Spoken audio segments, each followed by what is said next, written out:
welcome to Solutions with Sagamore, a podcast produced by the Sagamore Institute that features solution-oriented conversations about key issues facing communities throughout Indiana, the United States, and the world. I'm your host, Tim Swearens. In this episode, Sagamore Fellow Derek Redelman discusses trends in higher education with Jamie Merisotis, President and CEO of the Lumina Foundation. Derek, will you introduce Jamie to our listeners? I'd love to. Thank you, Tim. Jamie, great to see you again. Wonderful to see you. You have been President and CEO of Lumina Foundation since 2008. Yes. It has been a while. Now in these new beautiful digs here on Mass Avenue. Great to be here. You know, your foundation, I also see you partly as a think tank. It's played a significant role in discussions of higher ed affordability, relevance to work. How would you describe the work that you're doing here? Yeah, I think Lumina Foundation, for a long time, we've described ourselves as not just a funder, not just a grant-making organization. We see ourselves as a leadership organization, which is that we know we have resources, and grants are an important part of what a private foundation can do. But when you have expertise, when you have knowledge, when you have relationships, you must take advantage of those. You must leverage those in order to achieve greater outcomes. And so we see ourselves as a leadership organization, and that leadership needs to be expressed in doing the most you can with the resources that you do have in order to be able to affect system change. And really, foundations like Lumina are really primarily focused not on sort of charity, which is a very important issue, which is sort of improving the lives of individuals, but creating change at a much broader scale. And so if charity is about helping, organized philanthropy, in my view, is about change. And in our view, we're very focused on this idea that system change is really how to best express our leadership role. You and I first met. You had a grant opportunity called Making Opportunity Affordable. Yes. In which one of the goals was in part to engage employers more in what was happening with higher ed. Not the only goal, but at least part of it. And then Commissioner for Higher Ed here in Indiana, Stan Jones, had the crazy idea of having the Chamber of Commerce, where I was working, be the applicant. And so instead of applying himself, he worked with us and applied. And I think we were the only non-governmental entity at that time to receive a grant from you. That's right. But then you remained involved with the Absolutely. chamber.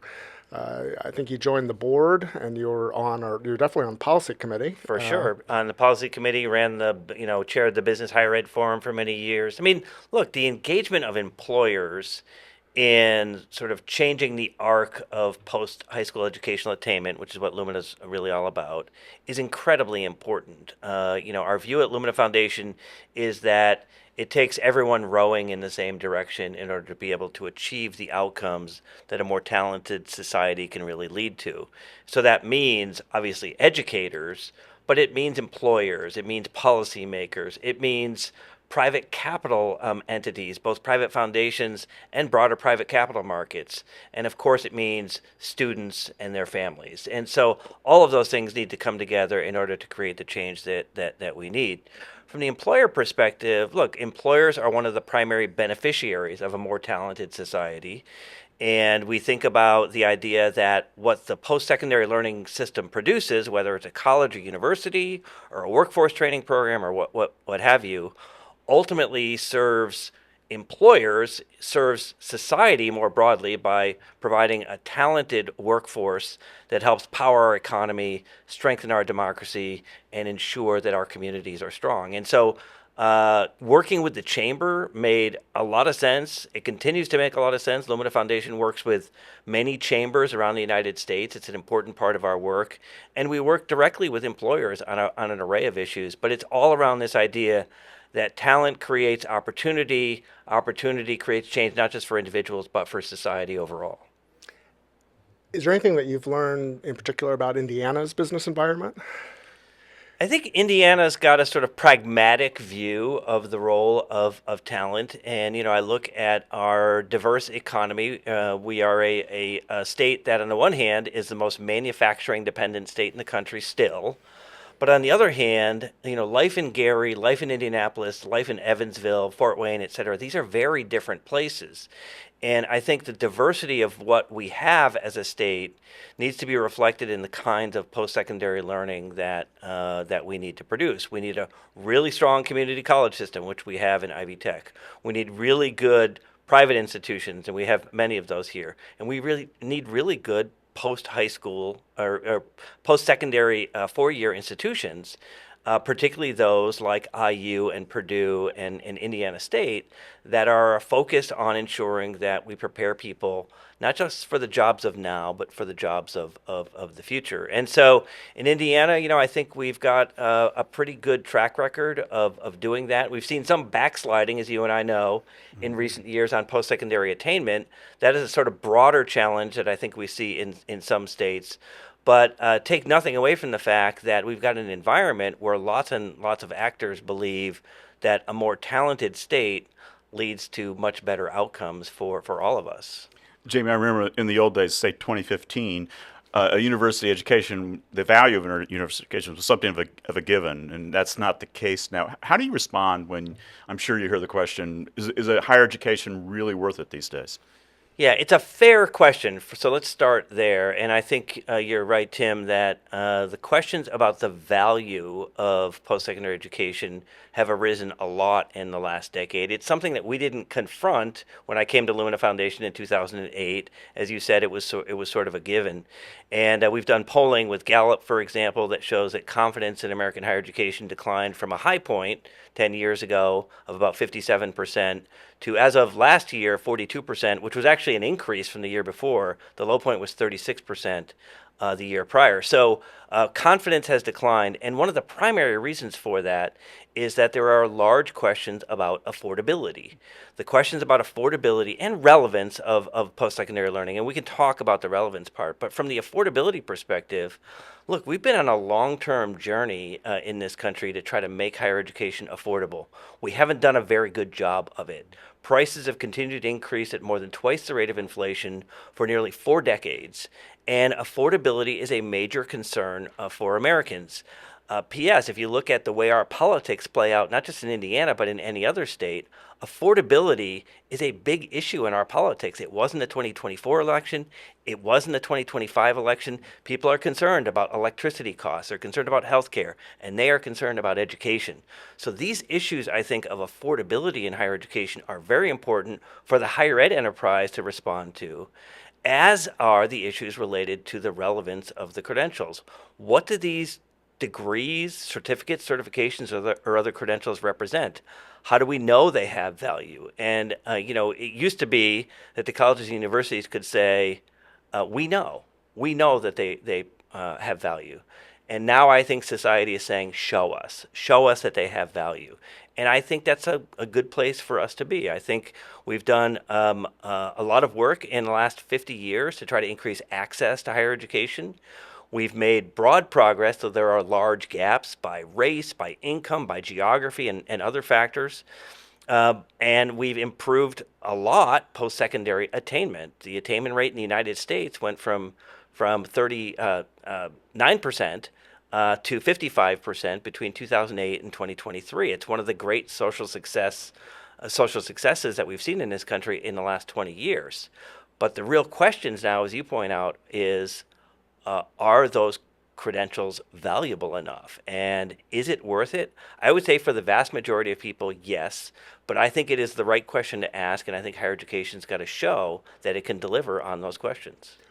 It's got to be fascinating for someone like you who's been in higher ed. As we were all growing up, there was no question. The goal was higher ed, and now you see this pushback. Do you feel it's more the affordability side or the relevance side or a combination? I heard on the radio today in response to some political developments, an announcer saying, don't let your kids go to college and because of this so-called woke stuff. What do you think are the biggest issues driving that? I think higher education is caught in the same crossfire that I think we all are as a society, which is we spend a lot of time talking past one another about the key issues that matter. And I think there's a lot of commonality among Americans, and we tend to want to focus on the differences as opposed to what we believe in and what we share in common. So we did some polling with an organization about 2 years ago now called Public Agenda, in which we tried to get at the questions of where Americans actually agree on higher education as opposed to where they disagree. And there's lots of broad agreement, it turns out. One of the things that Americans agree on broadly, irrespective of political party, is that higher education, post-secondary education matters. It can make a difference both to individuals and society. Vast majority of Americans, Republicans and Democrats, believe that we should spend more on public higher education in order to produce the outcomes that we want. And a lot of Americans believe that it is a very unaffordable system for which the colleges and universities have failed society, and we've got to do a better job of delivering on that. And yes, there are questions about which credentials matter and how do we know that they matter. And I think that is part of the next phase of this, is that my view is that all post-secondary education is good to a certain degree because it helps people not only navigate the labor force and the changing nature of work, but it also helps them become better citizens and better civic actors and participants in their communities, etc. But there are differences, and we should be transparent about where those differences lie. Some credentials are more valuable than others, and some of that has to do with bachelor's degrees versus associate degrees versus certificates, but some of that has to do with which bachelor's degrees, which associate degrees, which certificates. And I think those are appropriate conversations for us to be having. How do we get to that?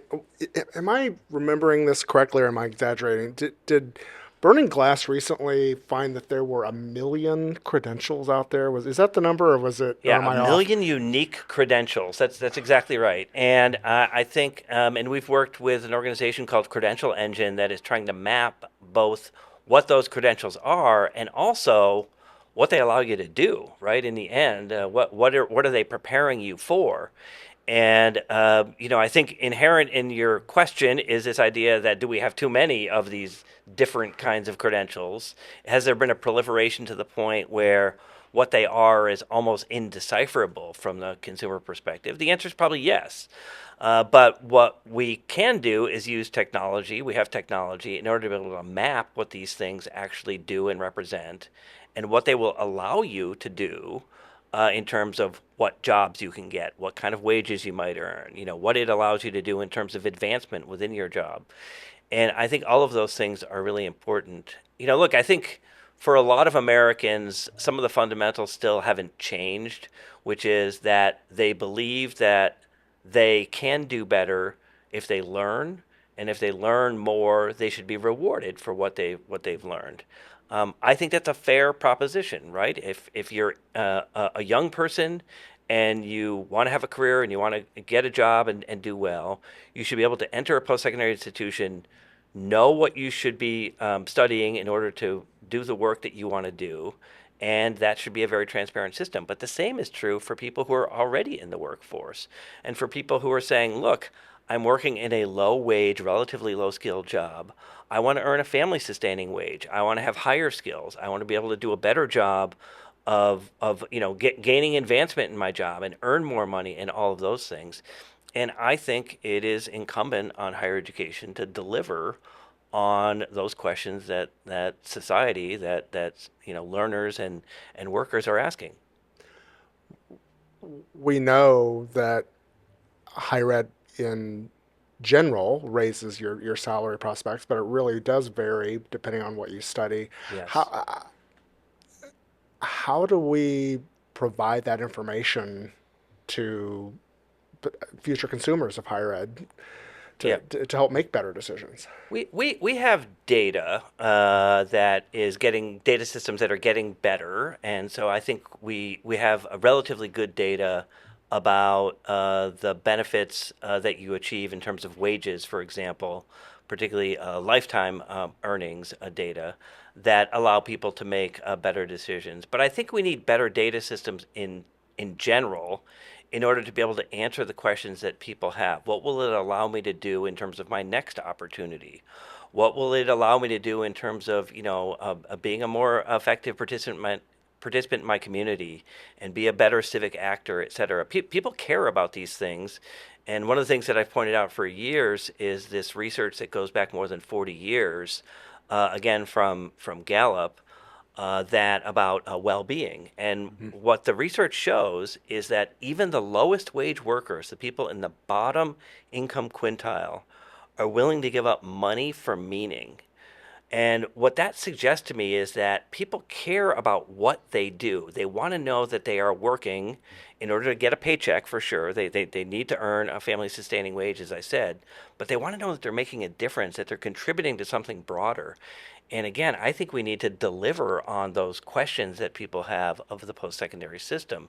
It's one of the reasons why Lumina has focused now on sort of the next 15 years with this idea that we want to increase the proportion of Americans that have credentials of value. So we've set this new goal for the country, for a 2040 goal that says that 75% of the U.S. labor force should have a college degree or other credential of value that leads to economic prosperity.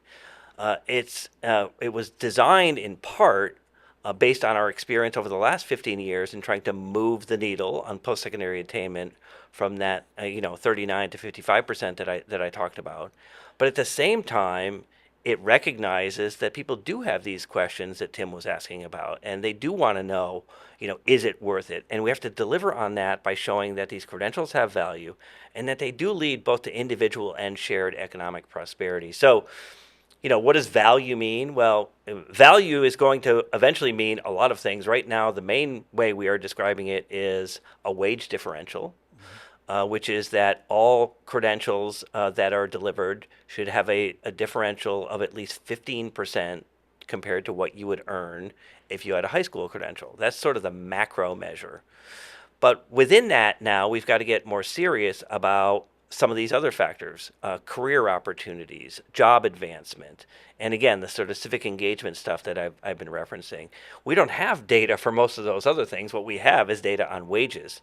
And so I think that we've got to build these data systems. It's sort of the old line about you have to build the bicycle as you're riding it.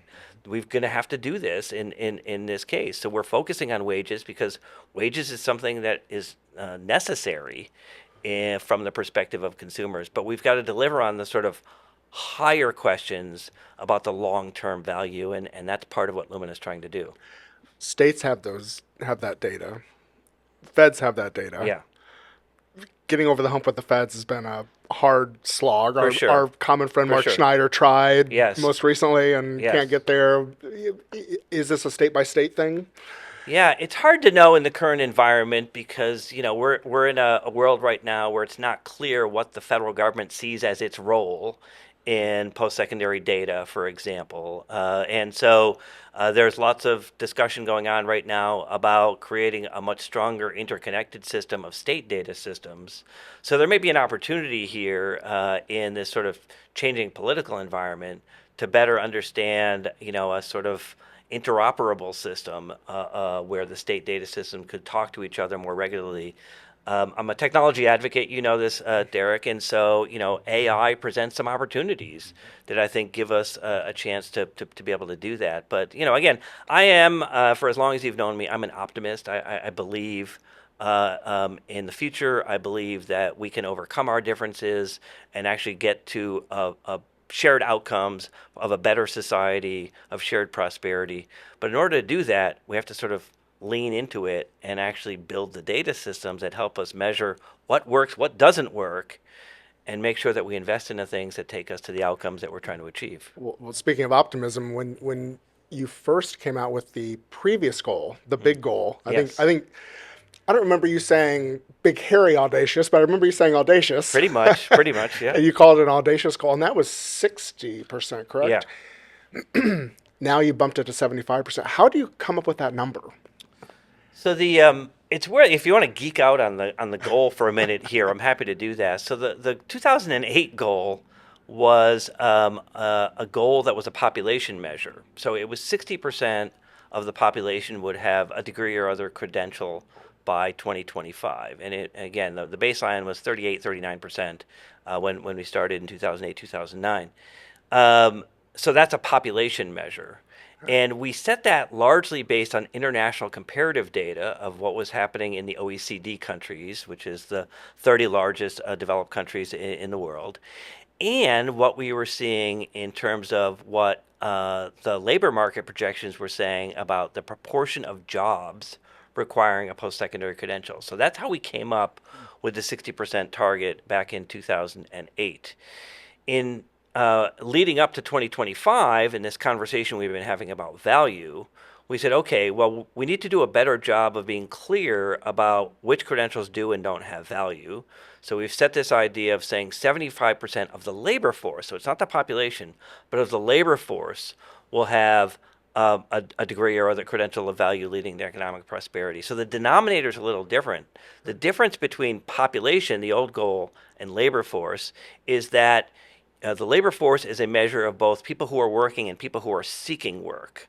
There are some people in American society for whom they do not work and do not want to work. And it doesn't make sense to sort of aim a sort of attainment goal at people who have no interest in that. So you can do that through labor market data. So that's the main reason why we chose a slightly different denominator to give you a sort of a raw numbers sense of this. So in the original goal, the 2025 goal, right now, as I said, we're at 55% of the population having a degree or certificate. If you use our new measure, 44% of Americans right now have a degree or certificate of value, which uses that 15% wage premium that I talked about. And so it is a sort of reset. It shows you that some of these credentials don't meet the 15% wage differential. And that's where as I said, we should be asking the questions, why not? Why aren't they producing those wage differentials?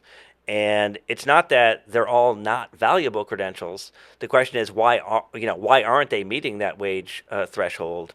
And should we be rethinking what those credentials do, what they represent, and how do you make the whole system better? So it seems important to note this was not just a, stick a Finger number in up the there. air. Yeah, exactly. It was looking at other countries and how to keep us economically competitive. Yeah. In the beginning, I used to say, our objective here isn't to beat Finland. That wasn't the idea. The idea was to actually make a difference in terms of what we needed as American society. I mean, one of the things that's very different about the United States today, as it was in 2008, is that we have an incredibly large and diverse economy. And so it is different than what you might see in comparison to other countries. So you use these international comparisons, you use these sort of labor market data as reference points, but not as single measures. I don't think that's a wise idea. Jamie, you mentioned AI, and that could be a very big disruptor in higher education and in the workplace. What advice do you have of families trying to figure out how do we steer our young people in the right direction, prepare for what's coming? Yeah, I think that again, as a techno-optimist, I believe that, first of all, I believe that we need a good regulatory structure. I don't believe all technology is good, and I recognize that some technology can be harmful. I've also studied the way in which technology has changed living and working over the course of 2 centuries. And one conclusion that I've come to is that every technology wave that we've been through, from the Industrial Revolution to the Internet Revolution to now the AI revolution, technology has both created and destroyed jobs. It is a process in which there is certainly job destruction that happens, and then there are jobs that are created that we couldn't imagine even a few years earlier in the cycle. That's certainly true in the environment today with AI. The difference, of course, is that AI is able to perform more and more of the human tasks than we saw with some of the prior waves. And so my description of it is that AI is more asymmetrical, that it is going to change industries, large industries, faster in some cases than others. And so you can see that it will change manufacturing, transportation, accounting. There's lots of industries in which you can see AI creating asymmetrical changes. So you've got to think about what is the work that I as an individual or that as a family we want our child to be able to do. And here, I point to a book I wrote a few years ago called "Human Work in the Age of Smart Machines." We've got to do a better job of preparing people for the work that humans are uniquely qualified to do. And there's lots of things that we should be talking about in this environment. What are those jobs? Well, a lot of those jobs are jobs that rely on our unique traits. We are ethical, we are compassionate, we focus on both using our human traits and blending them with technology in order to perform the work that we need to do. And so thinking about what are those jobs that we need to be prepared for, how do we advance our human skills as the machines become smarter and smarter? And I think we can do that. I'm not afraid of the technology, but I do think that we've got to actually invest in preparing people for the work that only humans are uniquely qualified to do. How healthcare professionals do the job may change, but we're still going to need human healthcare professionals. At least we're going to want them. Precisely. You're going to want a compassionate human. You're going to want a compassionate social worker, an educator. You're going to want someone. We've learned some things, even in industries that we didn't think were going to be around anymore, but we still have them. People still, my favorite example is that, even in fields like auto mechanics, we still want, as technology has changed more and more of what happens with cars, we still want the auto mechanic to be analytical, to be able to solve the problem, to be able to tell me what's wrong with my car, to be able to, explain what I'll need to do in order to keep my car running smoothly. So even in fields that we see as very, vocational and technically oriented, I still think human traits matter, but they will matter more in some industries, to be clear, than they will in others. And I think that is a conversation we are not having, or not having very well, in American society right now. Lumina was part of a recent announcement about humanity AI. Yes. And as best I can figure out, it looks like you and others have come together and have committed, I think I read $500 million to this issue. Can you talk a little bit about that? Yeah, the fundamental idea behind Humanity AI, and there was a group of more than a dozen nationally oriented foundations now engaged in this work, is to focus on AI for the public good. We are now aware of how AI can change things. Post the release of ChatGPT in 2022, it was a revelation to a lot of people that AI was one of the things about AI, which we used to think before 2022 was mostly robotics, that AI is these large language models and this generative AI, and it has lots and lots of things that it can do that historically we thought of as human things. Well, the platform developers, the developers of the AI, OpenAI, Google, Microsoft, etc., they've all seen this as sort of the holy grail. This is their opportunity because they are for-profit companies whose legal responsibility is to return value to their shareholders. And so they are developing products that will allow them to make more money. Good for them. I don't have any problem with that. What we need is to make sure that the development of AI going forward has all of these public good ideas in mind. So whether it is, what we should be using AI for in terms of security, what we should be using it for in terms of labor, what we should be using it for in terms of, all of these other things that we've been talking about, like healthcare, et cetera. So the objective of these funders is to focus broadly on the idea that the development and deployment of AI should focus on what is best for humanity. And so it is different than the other sort of collaborative AI initiatives we've seen because it is being aimed at this question of AI for good. And I think the time is right for that. It's a mostly domestic U.S. enterprise, but there's things happening in other parts of the world that we're also focused on that I think is good for us as Americans to recognize and understand that AI is already much more transformative, for example, in China than it is in the U.S. There's been major investments there. We need to understand that. We see China as a rival, certainly, and I would certainly agree with that. But we also need to understand how the Chinese are applying AI and what we can learn from that in order to focus on making sure that it really is applied to human good. So that was the topic of your second book.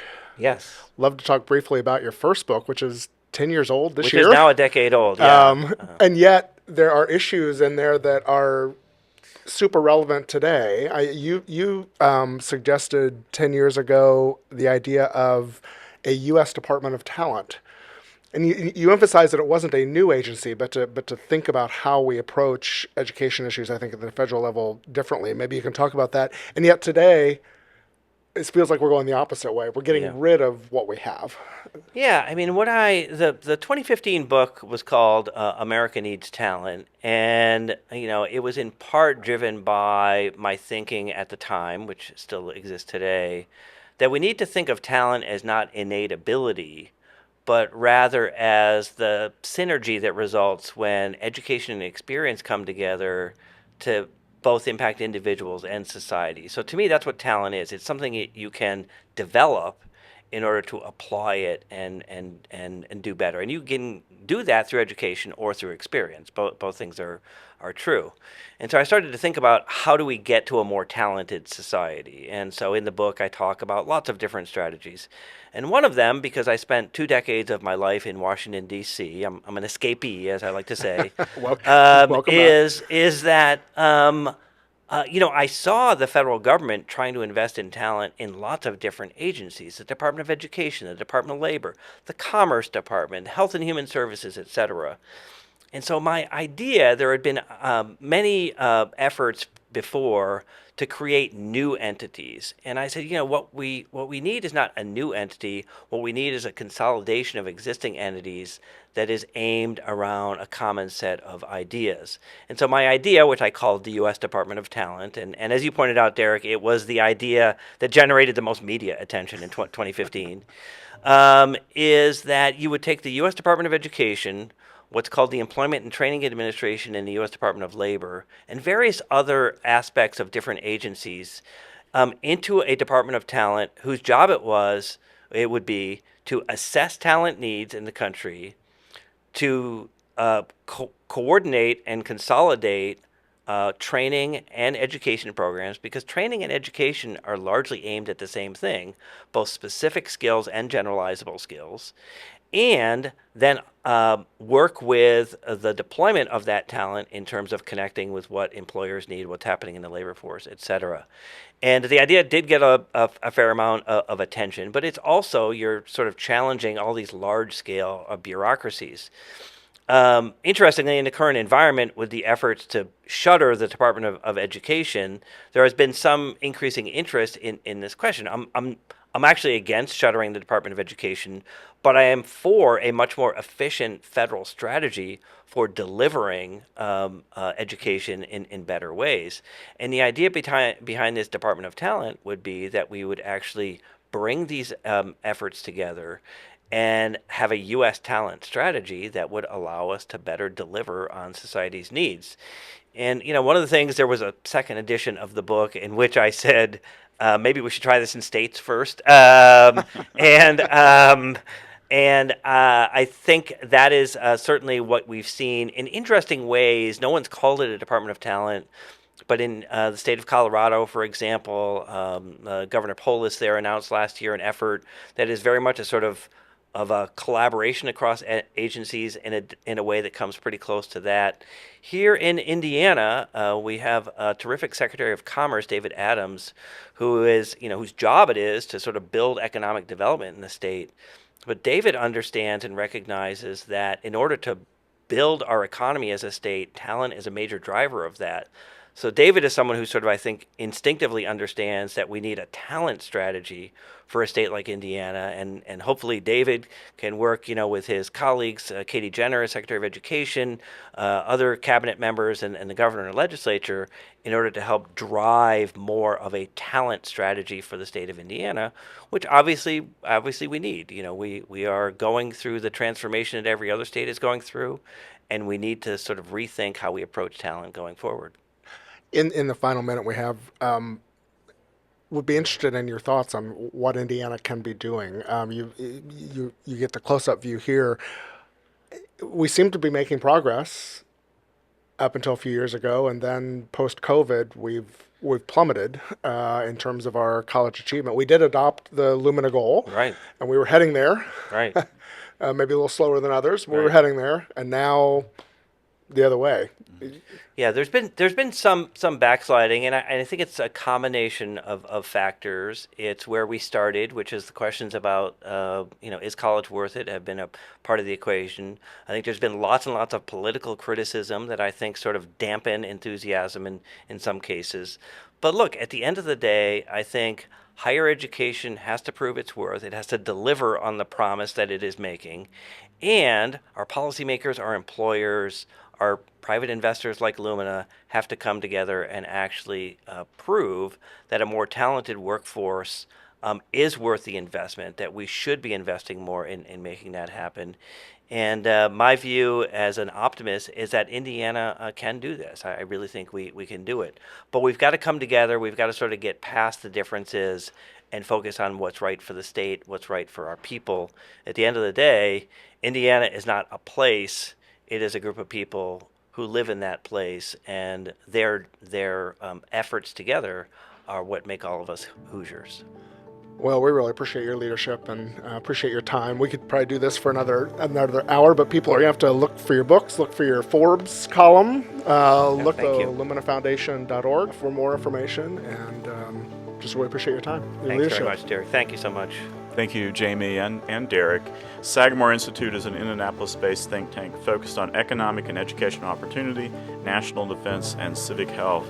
To learn more about the issues discussed today, please visit sagamoreinstitute.org. Thank you for listening.